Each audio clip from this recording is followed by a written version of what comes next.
સુપ્રભાત. અન્નદાતા કાર્યક્રમમાં આપ સૌ ખેડૂત મિત્રોનું સ્વાગત છે. મિત્રો, આપણા પ્રાચીન કૃષિ વ્યવસાયને વધુ ફળદાયી બનાવવાના આશય સાથે કાર્યક્રમની શરૂઆત કરીએ આજના મુખ્ય અંશોથી.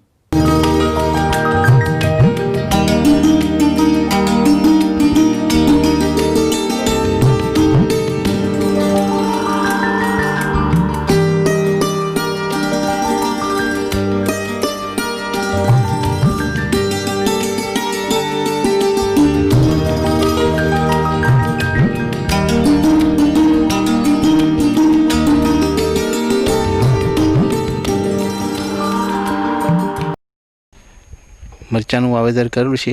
પહેલાં આંબાનું વાવેતર કર્યું.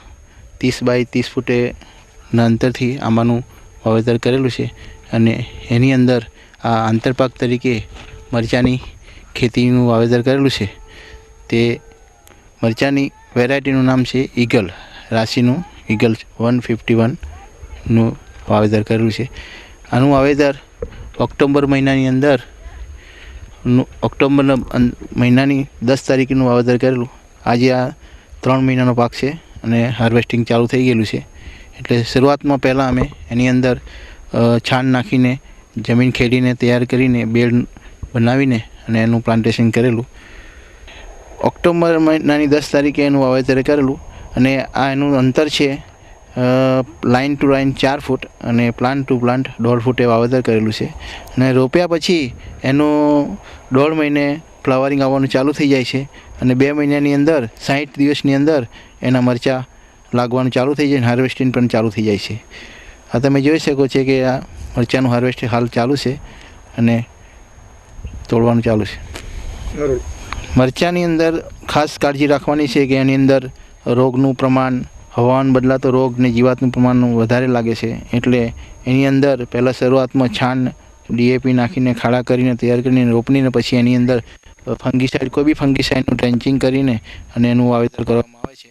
ખાસ કરીને તો એને સુકારાનો રોગ લાગે છે તેના માટે 22-નું ટ્રેન્ચિંગ કરવામાં આવે છે. પછી જીવાતની અંદર જોઈએ તો થ્રિપ્સ અને માઇટ્સનું પ્રમાણ વધારે રહેશે. એના માટે થ્રિપ્સ માટે રિઝન્ટ બાયરનું આવતું છે તેને આપણે એનું ટ્રીટમેન્ટ કરી શકીએ છીએ. પછી માઇટ્સ માટે નગાટા છે એનું કરી શકાય છે.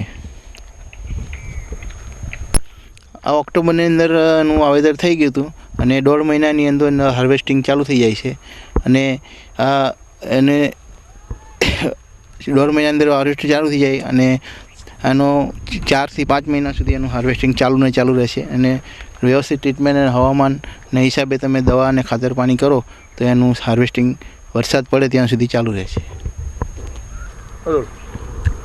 આનું મરચાંનું બજાર ભાવ તો ચડતો ઉતર રહેશે.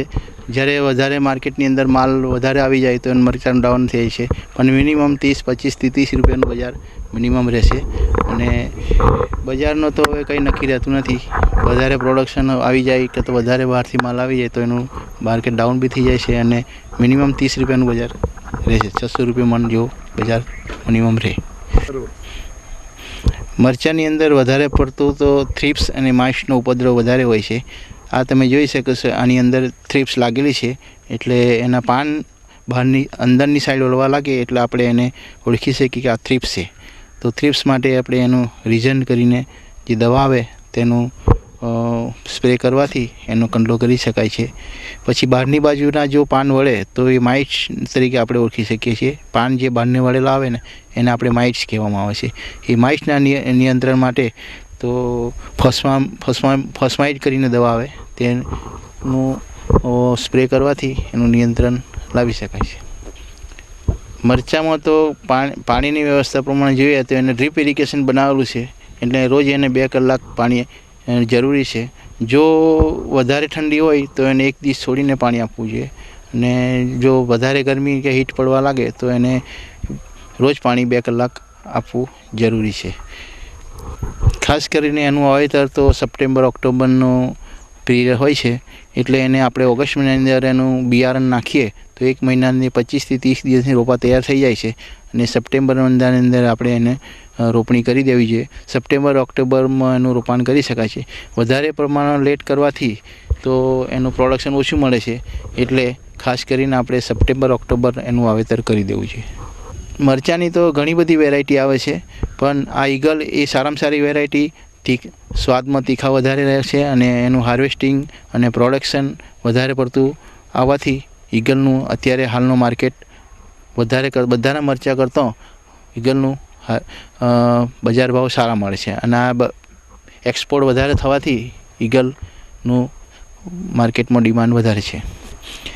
મરચાં ખાસ કરીને 3 થી 4 સેન્ટીમીટરનું થાય એને તોડવા લાયક થઈ જાય છે, એટલે અંદર જોઈને જ તોડવા પડે, કારણ કે નીચેનું જે ભાગ હોય તૈયાર થયેલું હોય તેને આપણને હાથ લગાડવાથી ખ્યાલ આવી જાય કે આ મરચાંની સાઈઝ થઈ ગયેલી છે ને તોડવા લાયક છે. અને દબાવવાથી એકદમ કડક લાગે છે અને કુમળા હોય તો એકદમ ઝીણા ને પતલા હોય છે, એટલે એને આપણે જોઈને માણસે તોડતા છે. મરચાં એવી જાત છે કે આપણે તોડ્યા પછી એને અઠવાડિયા સુધી મૂકી રાખે તો કોઈ નુકસાન થતું નથી, એટલે એને સંગ્રહ શક્તિ વધારે રહેશે, એટલે મરચાંનો આપણને એટલો ફાયદો થાય છે કે એને અઠવાડિયા સુધી કઈ જાતનું એને નુકસાન થતું નથી. વિરામ બાદ અન્નદાતા કાર્યક્રમમાં આપ સૌનું સ્વાગત છે.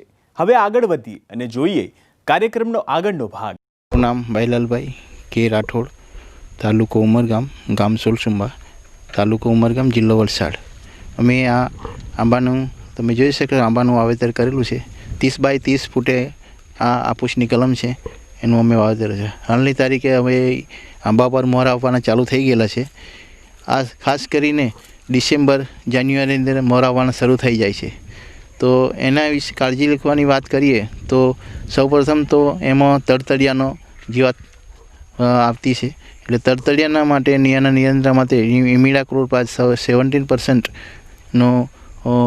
દવાનું ડોઝ મારવાથી એનું નિયંત્રણ રાખી શકાય. તડતડિયાનો આપણે એનો કંટ્રોલ નહીં કરી શકીએ તો એમાં પાનની ઉપર ને મોરની પર નુકસાન થાય છે અને એને ચિકાસ જેવો થાય છે, એટલે મોરનું નુકસાન થાય છે. બીજું કે એને ઈયળ મોર નીકળવાની શરૂઆત થાય ત્યારે ઈયળનો ઉપદ્રવ આવે છે, તો ઈયળના નિયંત્રણ માટે એમાં ડેસિસ કરીને દવા આવતી છે, એનું આપણે સ્પ્રે કરવાથી એનો કંટ્રોલ થાય. જો આપણે કંટ્રોલ નહીં કરી શકીએ તો આ મોરની અંદર એ કોરીને ખાય છે ને મોર વાંકો નીકળે છે અને મોરનું નુકસાન કરે છે. પછી ત્રીજા નંબરની વાત કે ફ્લાવરિંગ શરૂ થઈ જાય પછી એમની અંદર ફંગસ પાવડરી લાગવાનો પ્રોબ્લેમ વધારે આવતો હોય છે, તો તેના નિયંત્રણ માટે હેક્ઝાકોનાઝોલ કરીને દવા આવતી છે, તેનું સ્પ્રે કરવાથી એનું આપણે કંટ્રોલ કરી શકાય છે. હવામાન જો ખરાબ થઈ જાય, વાતાવરણની અંદર વાદળછાયું વાતાવરણ આવે તો એની અંદર આ ડાઉનીનો ઉપદ્રવ વધી જાય છે પાવડર, એટલે એના મોર જે આવે છે તે એકદમ વ્હાઇટ જેવા થઈ જાય છે. એટલે હવામાં ભેજનું પ્રમાણ વધી જવાથી એની અંદર ફંગસ ઉત્પન્ન થાય છે, એના લીધે મોર કાળા પડી જતા હોય છે. તો એના નિયંત્રણ માટે આપણે આગળ વાત કરી કે હેક્ઝાકોનાઝોલ સ્પ્રે કરવાથી એનો કંટ્રોલ કરી શકાય છે.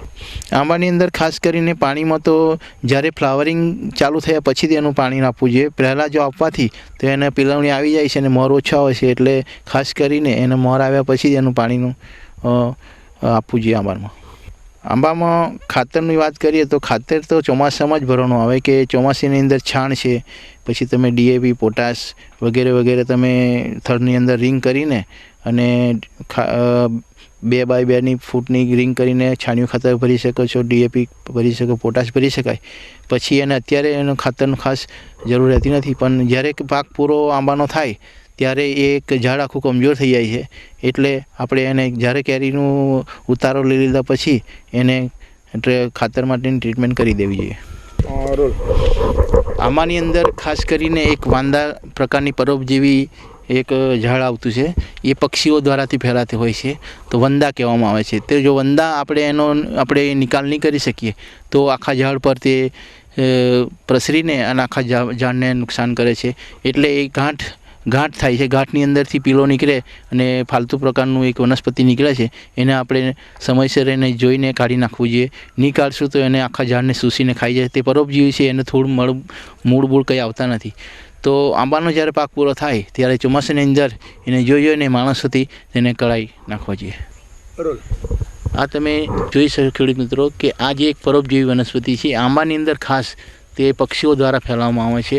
તે ઝાડની અંદર તમે એનું સમયસર નિયંત્રણ કરીને એને કાપીને એને કાઢી નહીં નાખશો તો આખું ઝાડ આવી રીતે થઈ જાય છે અને આંબાનો ઉતારો ઓછો થઈ જાય છે અને આખા ઝાડને નુકસાન કરે છે. એ પરોપજીવી હોય છે, એની અંદર કોઈ મૂળ આવતા નથી, એ દાડે દાડે ફેલાતા જાય છે અને ગાંઠે ગાંઠે એના મૂળ નીકળે છે. એટલે એનું ખાસ કરીને આંબાનો પાક પૂરો થયા પછી એને જોઈ જઈને ડાળા એને કાપીને એનો નાશ કરવો જોઈએ.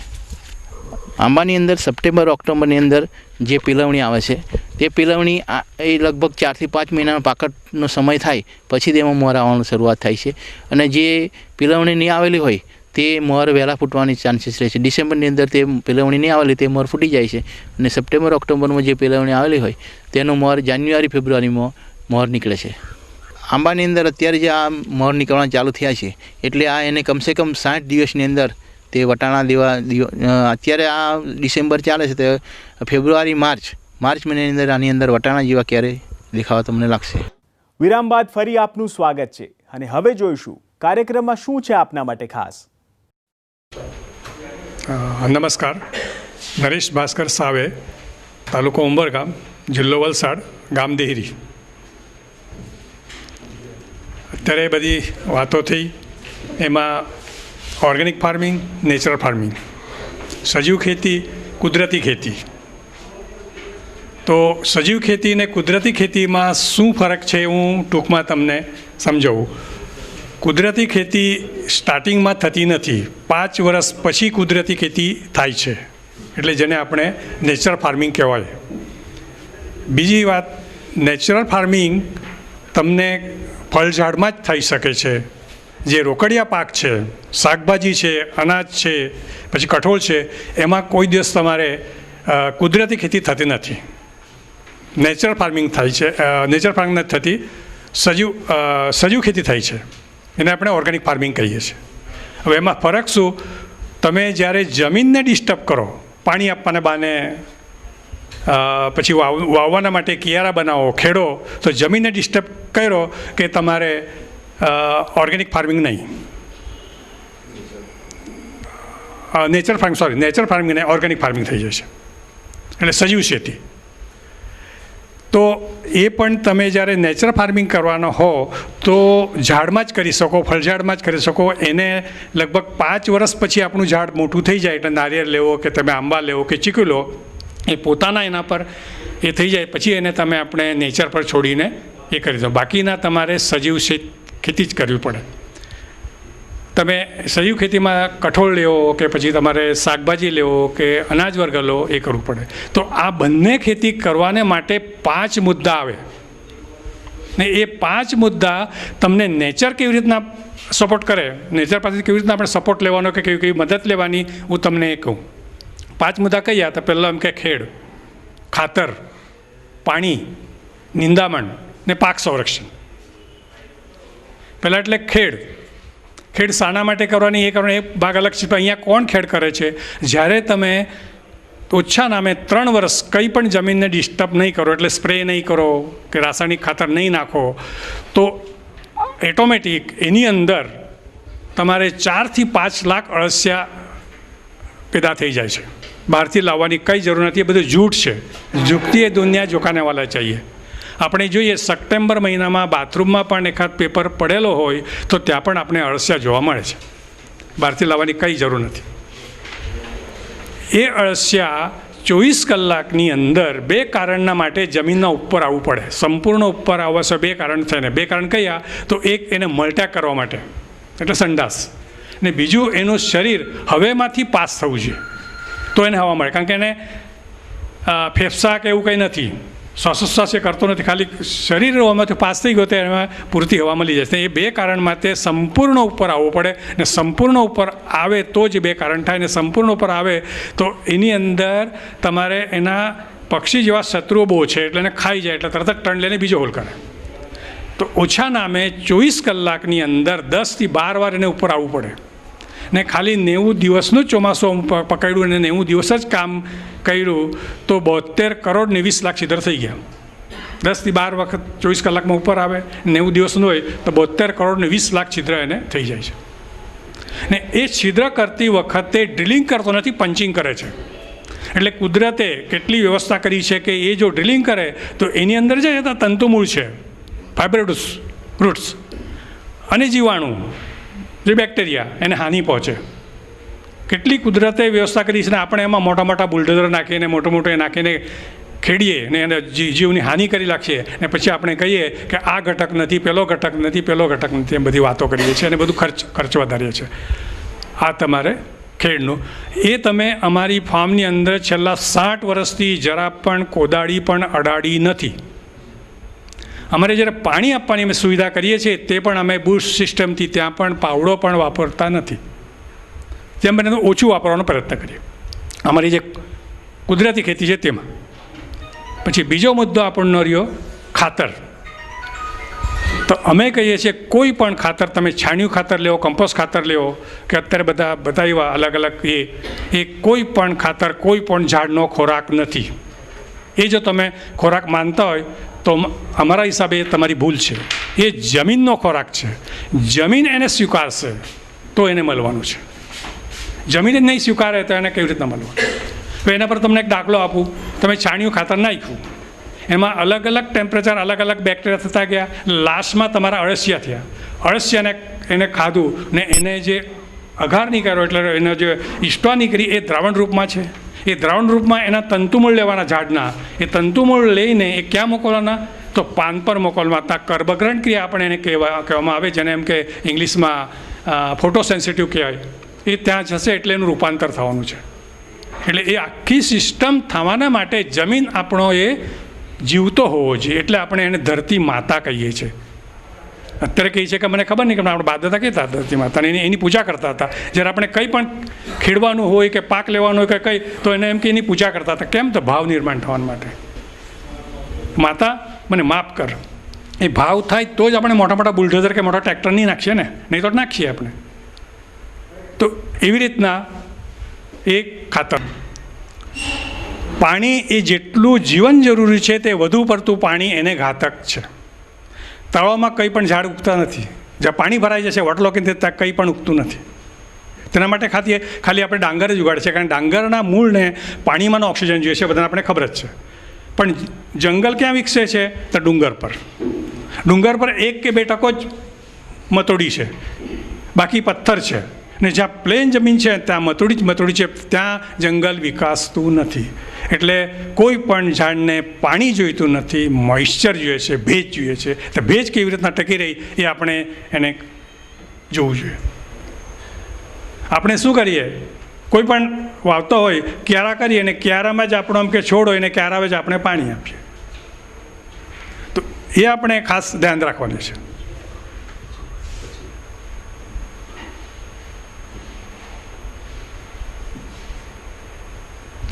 એને કેનોપી છે. સંખ્ય અળસિયા પેદા થાય. અળસિયા પેદા થાય કે હુમસ નામના બેક્ટેરિયા પેદા થાય. અને હુમસ નામના બેક્ટેરિયામાં એવી તાકાત છે, હવામાંથી જે ભેજ છે એ ચૂસી લે છે. તો હવામાં ભેજ ક્યારે હોય? ઉનાળામાં હોય.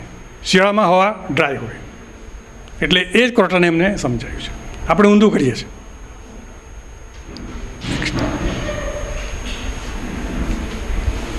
હવે એ રહ્યો પાણીનો બીજો એક તમને પાણી તમે જો વરસાદ ખાલી આપણે 3 મહિના જ પડે કે 4 મહિના પડે, અને જંગલ આપણું આખું 8-8 મહિના લીલુંછમ રહે છે. તો એનું કારણ શું? એમાં શું કે પાણી પણ એક જીવતો પદાર્થ છે. એની અંદર જ્યારે વરસાદ પડે તેનો સંપર્ક જમીનમાં આવે તો બીજા બેક્ટેરિયા પેદા થાય ને એ બેક્ટેરિયાનું કામ શું? તો તે પાણી પકડી રાખવાનું અને આખા વર્ષ ઝાડને આપી દેવાનું. એમાં તમે કોઈ પણ રાસાયણિક કે કોઈ નાખો તો એ પણ બેક્ટેરિયા ખલાસ થઈ જાય. એટલે આપણે પછી પાણીની માત્રા વધારવી પડે. નિંદામણ તો દુશ્મન સમજીને કાઢી નાખો, એમાં આપણે ભણ્યા પણ છે ને આપણને કહે પણ છે.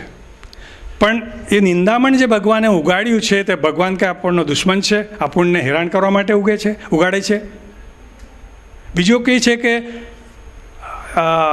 ધન ખાઈ તન, એટલે નિંદામણ બધું અમારો એ ખાતર ખાઈ ગયું. તો નિંદામણે જો ખાતર ખાધું તો આપણા પાકે કાંઈ ઊંઘ કાઢી? કેમ નથી એને?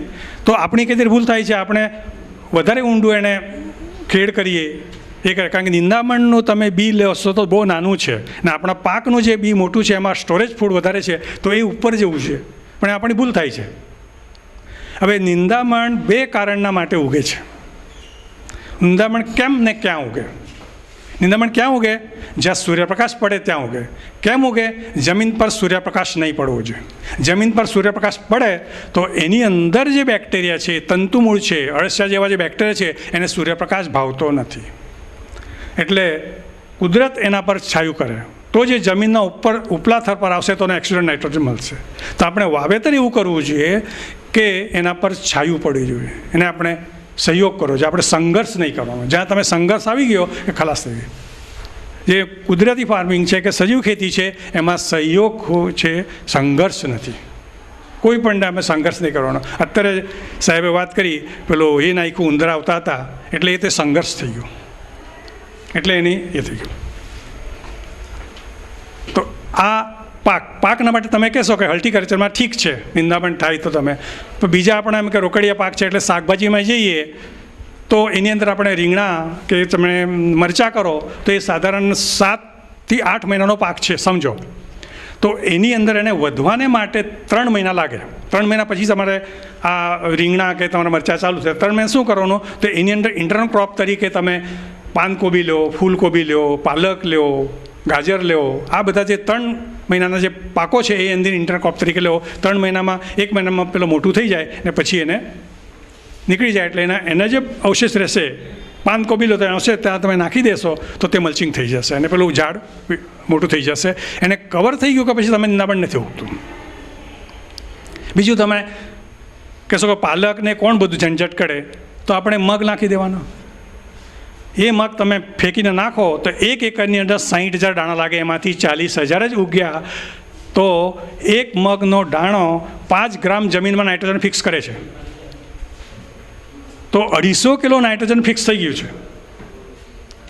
આજે 50 કિલોની ગુણીમાં 46% નાઇટ્રોજન આવે છે. કેટલા રૂપિયામાં છે મને ખબર નથી, કારણ કે હું લાવતો નથી. બધાને આપણે ખબર જ છે. તો આટલું એ મળ્યું, પ્લસ આપણે સિંગ મળી, પ્લસ એનો એમ કે બાયોમાસ મળ્યો. આપણા પાસે ગાય હોય તો ગાયને ખોરાક તરીકે આપણે એ કરીએ, એ પણ થઈ શકે. અત્યારે જ અમારે નર્સરીમાં અમે રીંગણા રોપા રોપ્યા પછી તેને 3 થી 4 મહિના લાગે ઉગવાના માટે. તમે નિંદામણ શું કરવાનું? તો અમે એની અંદર મગ નાખી દીધા. વરસાદ લંબાઈ ગયો એટલે મગ પણ મળ્યા, ત્યાં છાયું પણ થઈ ગયું, નિંદામણ પણ એની જોડે જ અમે તુવર પણ વાવેલી છે. અત્યારે મોજૂદ છે, તમે જોશો તો તુવર પણ હવે મોટી થઈ ગઈ છે. હવે તુવર મળે કે નહીં મળે, પણ જે નર્સરી છે એને ગ્રીનરી પણ મળી, છાયું પણ મળ્યું, એટલે નિંદામણનો ખર્ચો બચી ગયો. છોડ જલ્દી મોટા થઈ જાય તો બહુ તમે કાપીને ગાયને ખવડાવી દઈશું, અમારે બી ગયું, બીજું ગયું શું? એટલે એમાં મૂળ મુદ્દો એ છે આપણે ઓછામાં ઓછો ખર્ચ કરવાનો. અન્નદાતા કાર્યક્રમ વિશે વધુ વિગતો જાણવા આપ અમને અમારા નિયત સરનામા પર પત્ર વ્યવહાર દ્વારા સંપર્ક કરી શકો છો. Annadata, news 18 Gujarati, A101, commerce house 5, corporate road, Prahladnagar, Ahmedabad 38005.